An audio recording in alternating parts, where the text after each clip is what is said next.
The ultimatum. The universe had always been a quiet place for humanity.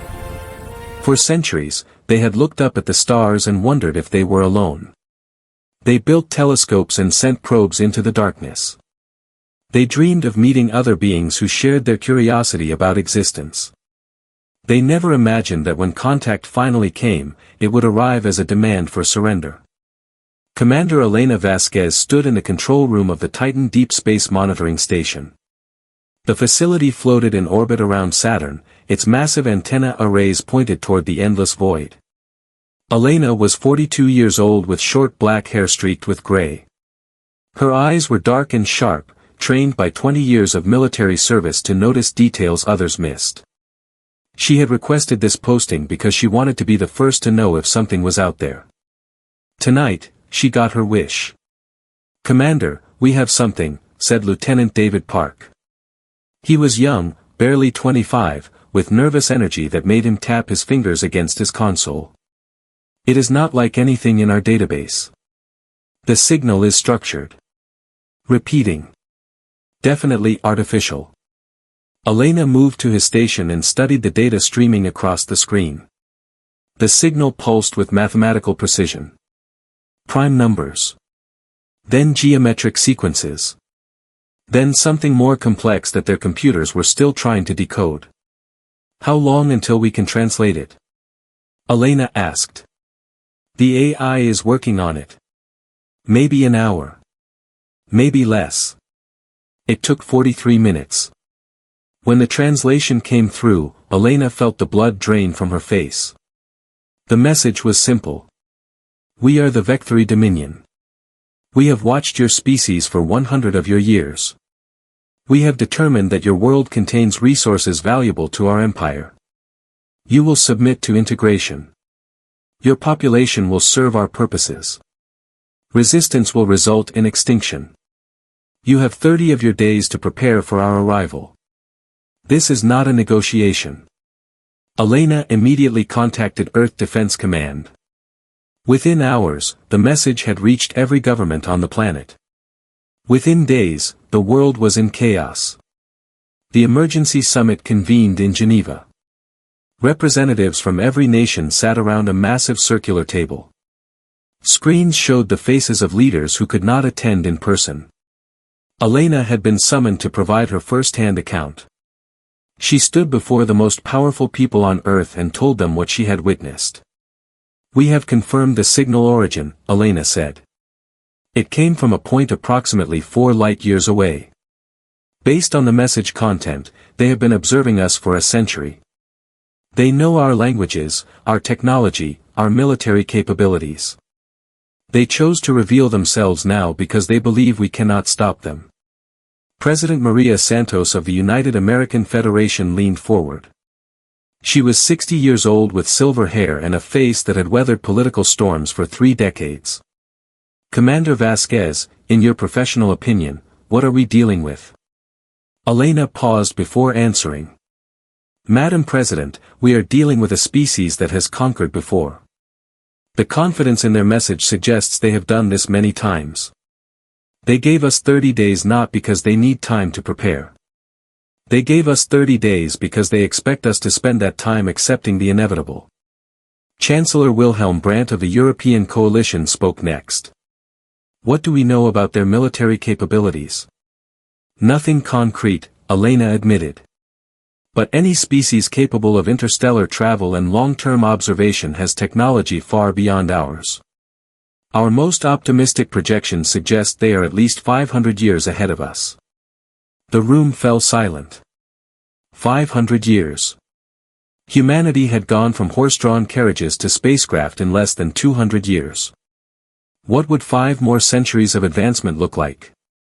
Prime Minister Yuki Tanaka of the Pacific Alliance asked the question everyone was thinking. "Can we fight them?" Elena remembered her father's words from when she was a child. He had been a fisherman in a small village on the coast of Chile. When storms came, other fishermen would stay in port. Her father would go out anyway.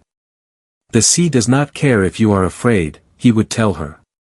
"It only cares if you are prepared. Fear is a luxury." Preparation is survival. We can try, Elena said. The question is whether we choose to die on our feet or live on our knees. The debate lasted for days. Some argued for immediate surrender. They pointed to the mathematics of the situation. An advanced alien empire against a species that had only left its own planet a few decades ago. The outcome was certain. Better to negotiate the best terms possible than to be wiped out entirely. Others argued for resistance. They spoke of human history, of times when smaller forces had defeated larger ones through courage and cunning. They spoke of dignity and freedom and the right to determine their own fate. Elena watched the arguments unfold. She thought about her daughter, Sophia, who was 12 years old and wanted to be an astronaut. She thought about the billions of people who had no voice in this room but whose lives hung in the balance. She thought about what kind of future she wanted to leave behind.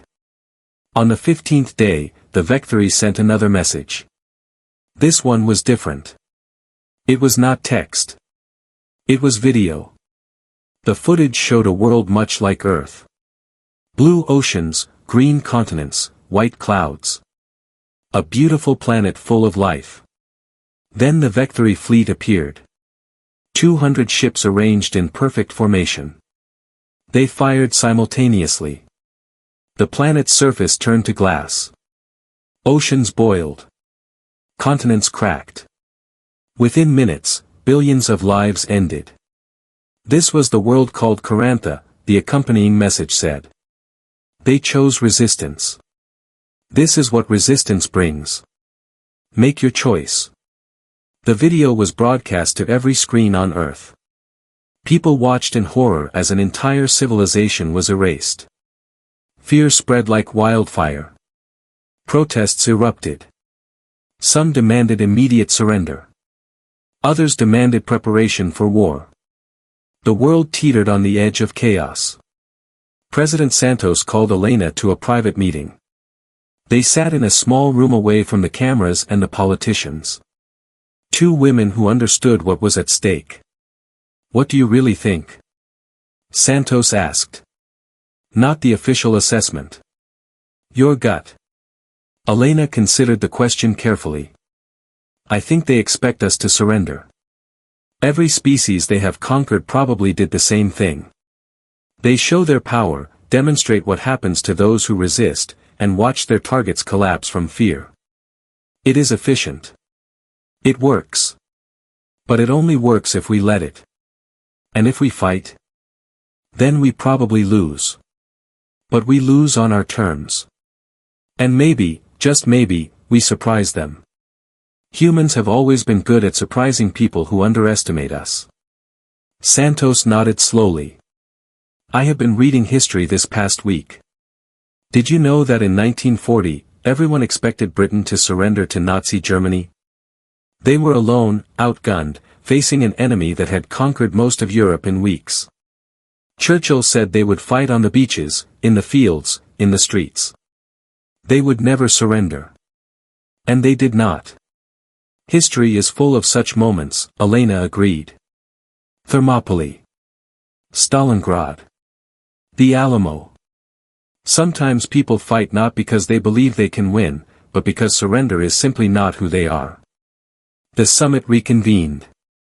After days of debate, a vote was called. It was close.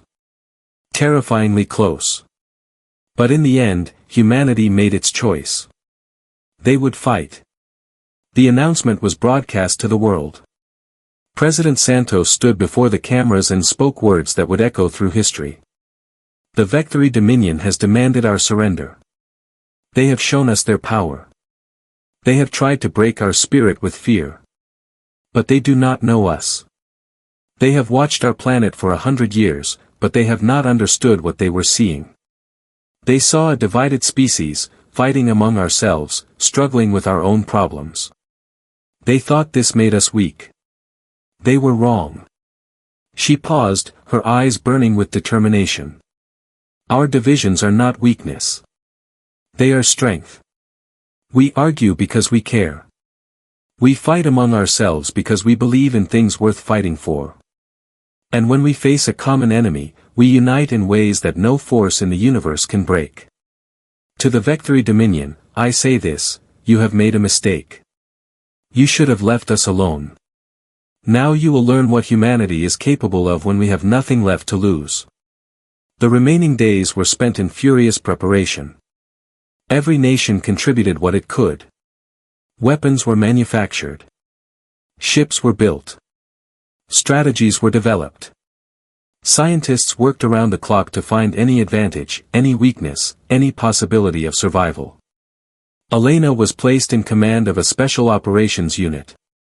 Her mission was simple but nearly impossible. When the battle began, she would lead a team to infiltrate the Vectory Command ship. Their goal was to disable or destroy it. Success would throw the enemy fleet into disarray. Failure meant death. She called her daughter the night before the fleet arrived. "Mom, are you scared?" Sophia asked. Her voice was small and frightened. "Yes," Elena admitted. "But being scared does not mean being helpless. It means you understand what is at stake. And understanding is the first step toward doing something about it. Will you come home?" Elena closed her eyes. She wanted to promise. She wanted to tell her daughter that everything would be fine, that she would see her again, that they would watch the stars together like they used to. "I will try," she said. "And if I cannot, I want you to remember something. We did not surrender. We stood up.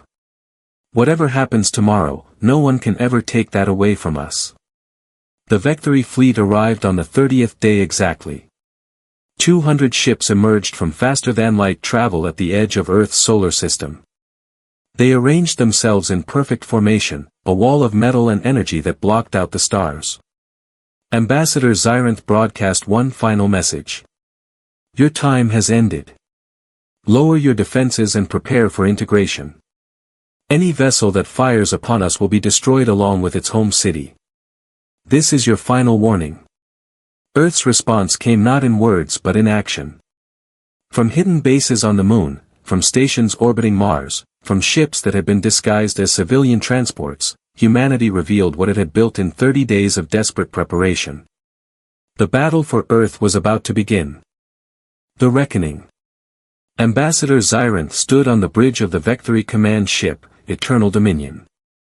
He was tall and slender, his gray skin smooth and unmarked by the imperfections that plagued lesser species.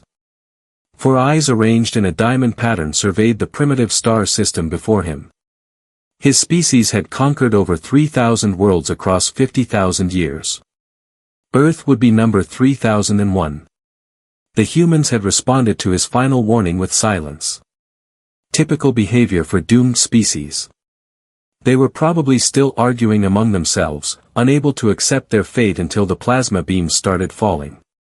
Zyranth had seen it countless times. Denial, then panic, then surrender. The cycle never changed. "Begin the approach," Zyranth ordered. Standard subjugation formation. Target their orbital installations first, then their major cities. We will break their infrastructure within the first hour. The 200 ships of the Vectory fleet moved forward. Each vessel was a kilometer of polished metal, powered by antimatter reactors and protected by shields that had never failed in combat. Their weapons could crack planetary crusts. Their sensors could detect a single life form from orbit.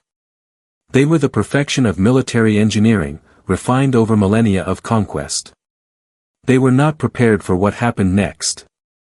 The first sign that something was wrong came from the sensor officer. "Ambassador, I am detecting unusual readings from the asteroid belt." Zyranth barely acknowledged the report. "Asteroids are natural features. Focus on the target planet." "Ambassador, these asteroids are moving. Against their orbital trajectories. Toward us." Before Zyranth could respond, the tactical display lit up with warnings. Thousands of objects were accelerating out of the asteroid belt at impossible speeds. They were not missiles. They were rocks. Simple chunks of stone and metal, each one wrapped in a crude propulsion system and aimed directly at the Vectory fleet. The first wave struck before the shields could fully activate. The rocks were not explosive. They did not need to be. At the velocities they achieved, simple mass became devastating force. The impacts tore through the outer ships of the formation, shredding armor that had withstood plasma fire and particle beams. "What is this?" Xyranth demanded. Their weapons database showed nothing like this. The tactical officer's 4 eyes blinked rapidly. "Ambassador, these are not weapons. They are construction equipment. Mining charges. Repurposed civilian technology. They turned their asteroid mining operations into a weapons platform. 8 Vectory ships died in the first 60 seconds. Not from sophisticated technology or superior firepower, but from rocks thrown very fast by desperate humans who had nothing left to lose." Xyranth felt something he had not experienced in centuries of conquest. Uncertainty. "All ships, defensive formation. Return fire on those platforms. Find their control center and destroy it." The fleet responded with overwhelming force. Plasma beams lanced out toward the asteroid belt, vaporizing the crude launch platforms. But for every platform destroyed, the humans seemed to have 2 more hidden among the countless rocks. The barrage continued. And then the second wave hit. This time it was not rocks. It was ships. The human vessels had been powered down, drifting among the debris fields, invisible to Vectory sensors until they activated their engines. 62 ships, none larger than a Vectory shuttle, all armed with the same crude kinetic weapons that had already proven so effective. They swarmed the fleet like insects, targeting damaged ships, exploiting gaps in the formation, never staying in one place long enough to be targeted. Commander Elena Vasquez watched the battle unfold from the cockpit of her assault shuttle. Her team consisted of 30 soldiers, the best Earth had to offer. Their mission had not changed. Reach the command ship. Disable it. Give humanity a chance. "The diversion is working," Lieutenant Park reported from his station. "The Vectory are focusing on the main fleet. Their command ship is pulling back to a defensive position. If we approach from the debris field of those destroyed outer ships, we might get close enough to breach their hull." Elena nodded. The plan had been desperate from the start. Now it was simply insane. But insanity was all they had left. "Take us in," she ordered. Silent running. No active sensors. We get one chance at this. The shuttle slipped through the chaos of battle. Around them, ships died on both sides.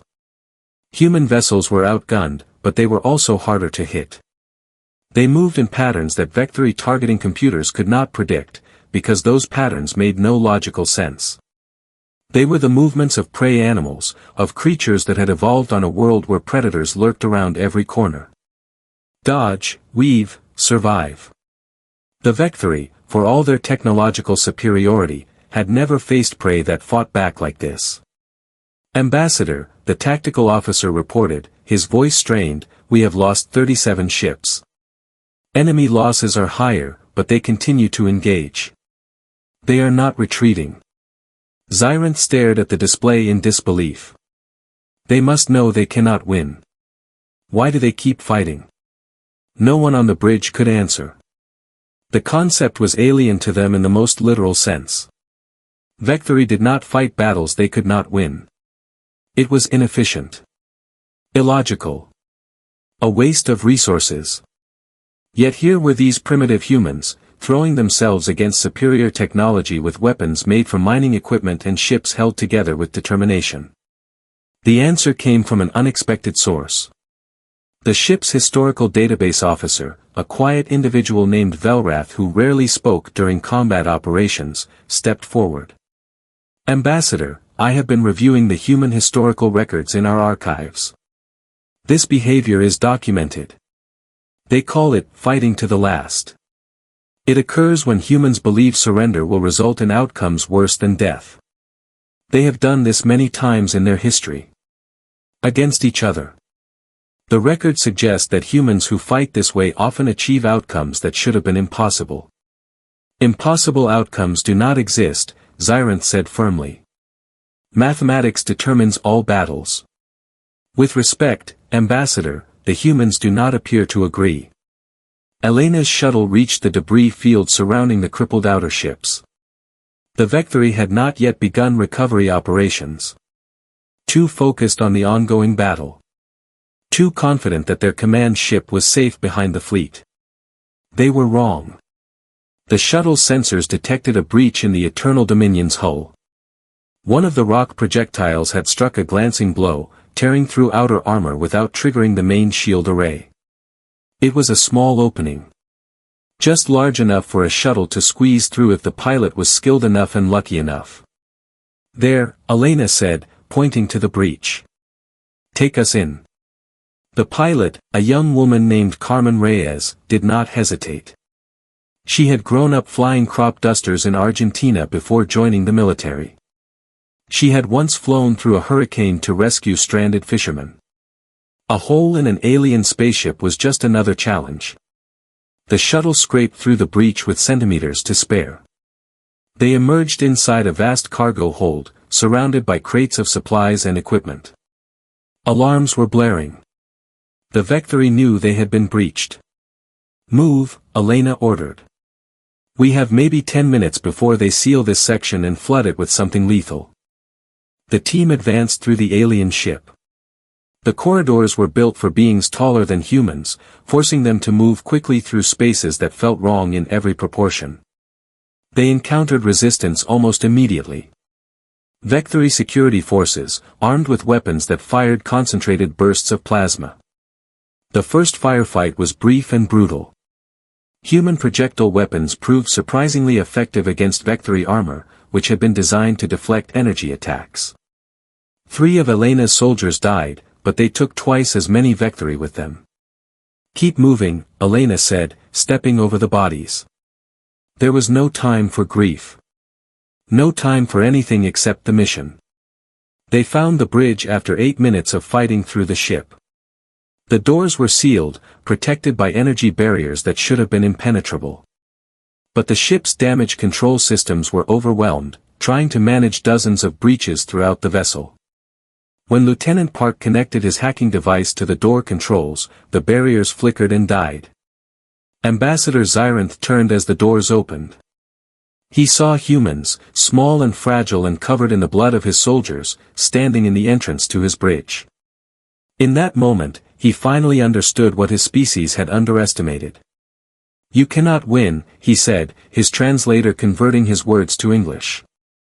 Even if you kill me, the fleet will complete its mission. Your planet will fall. Elena walked toward him, her weapon raised. Maybe.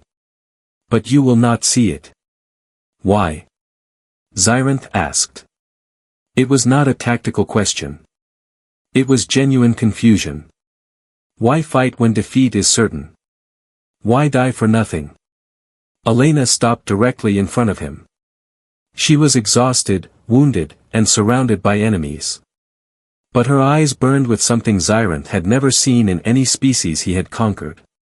Because surrender is not who we are, she said. Because some things matter more than survival. Because even if we lose today, you will remember this. Every species you try to conquer from now on will hear how humans fought back. How we made you bleed. How we stood up when everyone expected us to kneel. That is not nothing. That is everything. She raised her weapon. Zyranth closed his 4 eyes. The shot echoed through the bridge. Outside, the battle continued. The Vectory fleet still outnumbered the human forces. Their technology was still superior. By every logical measure, they should have won. But logic did not account for what humans called morale. When the Eternal Dominion's engines suddenly died, when its weapons went offline, when its communication ceased, something changed in the fleet. The Vectory ships hesitated. For the first time in thousands of years of conquest, they did not know what to do. The humans did not hesitate. They pressed their attack with renewed fury. Ships that should have been limping away threw themselves at the disorganized enemy. Ground-based weapons that had been held in reserve opened fire. Every human who could fight, fought. The Victory fleet retreated. Not in an orderly withdrawal, but in a scattered flight. Ships that had never known fear discovered it as they fled a species they had dismissed as primitive. Of the 200 ships that had arrived to conquer Earth, 83 survived to reach faster than light speed. They carried with them stories of what they had witnessed. Stories that would spread across the galaxy. The humans had won. Not through superior technology. Not through greater numbers. They had won because they simply refused to lose. Elena survived. The bridge crew surrendered after she killed Xyranth. Her team held them until human forces arrived to secure the ship. Of the 30 soldiers who had begun the mission, 11 walked out. When Elena returned to Earth, she found a world transformed. The fear was gone, replaced by something else. Pride. Unity. A sense of shared accomplishment that transcended borders and differences. Humanity had faced extinction and chosen to fight. And against all odds, they had won. The Galactic Council watched the recordings of the battle with growing alarm. The Victory had been one of their most powerful member species. If humans could defeat them, what else might they be capable of? Some council members advocated for immediate retaliation. Send a larger fleet. Destroy the humans before they became a greater threat. But others remembered what Xyranth had reported before his death. These beings do not think like us. They do not fight like us. They are willing to die for things we do not understand. The council chose caution. They sent a new ambassador, not to demand surrender, but to request a meeting. They wanted to understand this strange species that had changed the rules of galactic conquest. Elena was chosen to represent humanity. She stood before the council 1 year after the battle, in the same chamber where they had tried to condemn her species to slavery. We do not want war, she told them. We never did. But we will not accept subjugation. We will not kneel to anyone. If that makes us dangerous, then perhaps you should ask yourselves why that frightens you so much. The council had no answer. They granted humanity provisional independent status. The first species to earn that recognition through combat rather than conquest. As Elena left the chamber, a small reptilian being approached her. Its scales shifted through colors she had never seen before. I told them you were dangerous, Keeler said. But I do not think I understood what that really meant until now. What does it mean? Elena asked. Keeler's scales rippled thoughtfully. It means the galaxy will never be the same. You have shown every conquered species that resistance is possible. You have planted a seed of hope in places where hope had died long ago. The Victory ruled through fear. You have shown that fear can be overcome. Elena smiled. We learned that a long time ago. Every generation of humans learns it again. The universe is dark and dangerous. But we carry our own light. She walked away from the council chamber, toward a ship that would take her home. Behind her, the galaxy watched. Some with fear. Some with hope.